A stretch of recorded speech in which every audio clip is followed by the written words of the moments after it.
Sekarang Anda tahu terjadi Balwisasi Yamanisasi di Nusantara ini. Pelakunya klan Habib Alwi. Apa tujuan klan Habib Alwi dengan Balwisasi Yamanisasinya itu? Tujuan klan Habib Alwi persis sama dengan apa yang Zionis Israel lakukan ke bangsa Palestina, yaitu membunuh bangsa Indonesia, menjajah dan menguasai teritori Nusantara ini. Saya sudah menjabarkannya dalam banyak tulisan dan video terkait hal tersebut. Untuk dalam bentuk tulisan silakan ke pwils.net atau RMI NU Banten. Di video ini saya akan menjelaskan lebih lanjut mengenai operasi klandestin Balwisasi Yamanisasi itu, yaitu tentang posisi dan peran lembaga Al-Khairat dan Habib Idrus Salim Al-Jufri, guru tua, dalam operasi klandestin Balwisasi Yamanisasi sebagai instrumen klan Habib Alwi guna menguasai Indonesia Tengah dan terutama Timur. Saya akan ajak Anda ke video penjelasan dari Kiai Haji Agus Sunyoto. Mohon perhatikan baik-baik bagaimana delegitimasi terhadap NU, rencana memecah NKRI menjadi dua bagian, dan klan Habib Alwi dan Hadrami Non Ba'alwi lah aktor utamanya melalui FPI, HTI, Gerakan 212, 414, dan lain-lain yang segerombolan.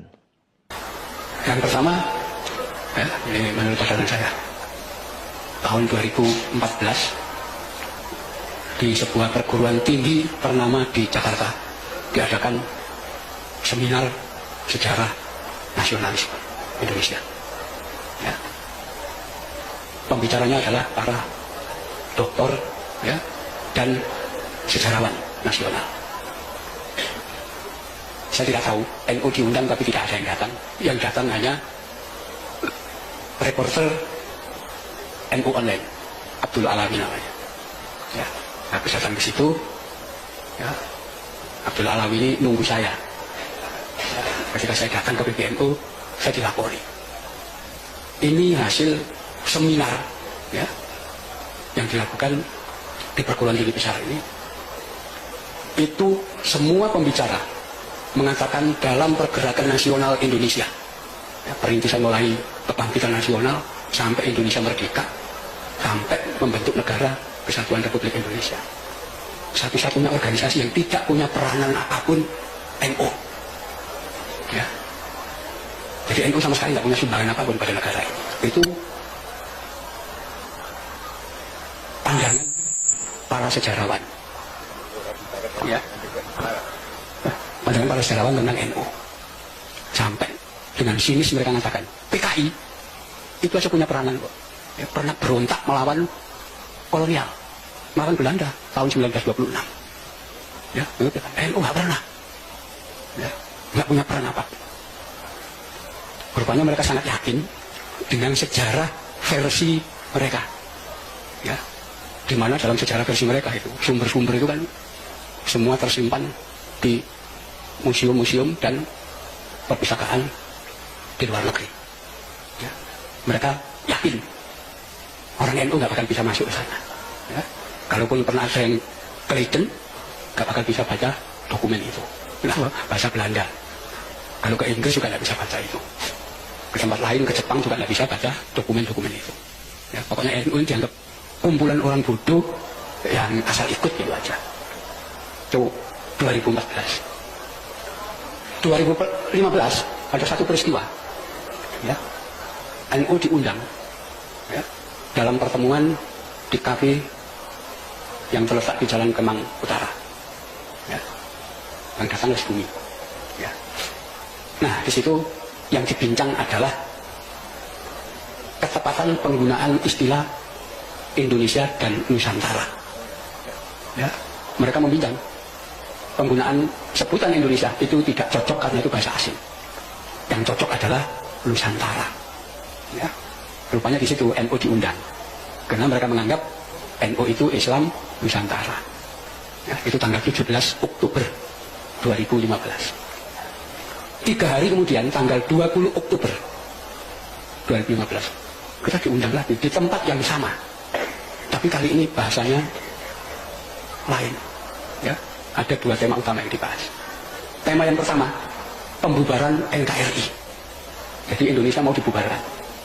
Ya, jadi mereka lewat jaringan luar negeri, ya, lembaga-lembaga internasional, nanti mengusahakan agar semua lembaga internasional memberikan penilaian bahwa Indonesia adalah negara gagal. Ya, wis korupsinya terkendali, kemiskinan meluas dan seterusnya. Ya. Di situ pelanggaran HAM dan itu nanti akan dicap. Ya, kalau jadi negara gagal ya bubar, nanti ganti negara baru. Seperti dulu di Afrika ada negara namanya Rhodesia, ya, ganti Zimbabwe, ada dianggap gagal. Indonesia juga akan dibegitukan. Ya. Nah, kalau NKRI sudah dibubarkan, maka mereka merancang kedua akan membentuk Negara Rakyat Nusantara (NRN). Ya. Yang untuk saat itu sudah terbentuk wali negaranya namanya Yudi Samhudi Suyuti. Ya. 20 Oktober itu. Jadi jelas mau membubarkan NKRI. Yang tidak pernah mereka sangka dan tidak pernah terpikirkan. 2 hari kemudian, 22 Oktober, Presiden Jokowi ya, menetapkan 22 Oktober sebagai Hari Santri. Ya.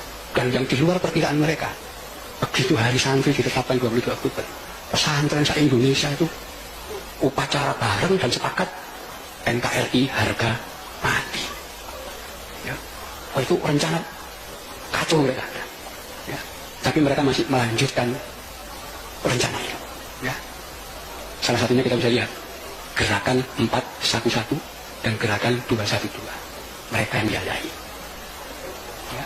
Mau menggulingkan Jokowi, bukan hanya menggulingkan Jokowi, tapi mau membubarkan Indonesia. Itulah tanggal 212 itu bagian dari kelompok itu ditangkap sama Polri. Berani. Termasuk nanti diikuti pembubaran HTI. Memang jaringannya ke sana nanti. Karena Indonesia akan dibagi 2, Negara Rakyat Nusantara itu wilayah Indonesia Timur, Indonesia Barat, ya, Kalimantan sampai Sumatera itu khilafah bentuk negaranya. Ya. Itu fakta. Ya. Itulah tanggal 29 Oktober saya ketemu Kiai Said Akil di Juanda, Surabaya. Saya laporkan ya, pada beliau ini fakta. Beliau lihat tuh, ini makar ini sudah membubarkan negara dan bikin negara baru. Ya.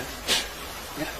Jadi nanti kalau negara rakyat Nusantara ini terbentuk, setiap satu warga negara itu dikasih tanah 2,5 hektar dan uang 160 juta. Ya, itu rancangan mereka, dananya gede. Dan ini dibalik itu ada kekuatan besar. Ya, itulah ya, yang saya Akil melaporkan peristiwa itu ke Kapolri, ke Panglima dan kepada Presiden. Ya semua ada. Itu. Jadi itulah yang kemudian menjadikan pemerintah sudah mengetahui ketika muncul gerakan 411 dan 212 dan nanti akan diteruskan pada gerakan yang lain. Perhatikan fakta-fakta yang terungkap pada 2-3 tahun terakhir ini. Baalwisasi Yamanisasi masif terjadi di Indonesia bagian barat. Tema dan nuansa yang diusung adalah khilafah. Puzzle-nya sesuai dengan penjelasan Kiai Haji Agus Sunyoto yang mengatakan Indonesia akan dibagi 2. NRN itu wilayah Indonesia Timur. Indonesia Barat, Kalimantan sampai Sumatera itu khilafah bentuknya. Bentuk negaranya, itu fakta. Itu Indonesia Barat ya. Nah, sekarang untuk Indonesia Timur yang rencananya akan menjadi NRN, klan Habib Alwi akan bergerak melalui apa? Atau menggunakan instrumen apa untuk menguasai Indonesia Timur dan mempropagandakan NRN sekaligus jadi pemimpin atau penguasanya? Baik pada konteks saat itu dan saat ini. Melalui Muhammadiyah? Tidak mungkin. Melalui NU? Juga nggak mungkin. Meskipun NU sedang kesurupan Habib Tai, dalam hal subversif terhadap negara, NU tidak mungkin melakukannya. Jadi melalui instrumen apa? Yang paling suitable terhadap rencana pendirian NRN itu adalah jaringan lembaga Al-Khairat yang didirikan oleh Habib Idrus Salim Al-Jufri yang konon katanya memiliki jaringan ratusan dan sekitar 1.000 cabang lebih.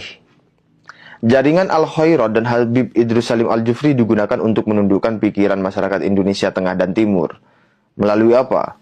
Skemanya sama, patternnya sama dengan baalwisasi Yamanisasi yang terjadi di Indonesia Barat, yaitu menggunakan propaganda klaim sejarah sebagai senjata utama menanam dan memperkuat pengaruh serta melegitimasi kekuasaan klan Habib Alwi di Indonesia Tengah dan Timur. Dan bahwa pribumi Nusantara di Tengah dan Timur harus tunduk kepada klan Habib Alwi karena pribumi Nusantara berhutang jasa kepada klan Habib Alwi. Kita bisa lihat bagaimana bendera merah putih diklaim sebagai jasa Habib Idrus Salim Al-Jufri dan bagaimana narasi itu membonceng nama besar NU.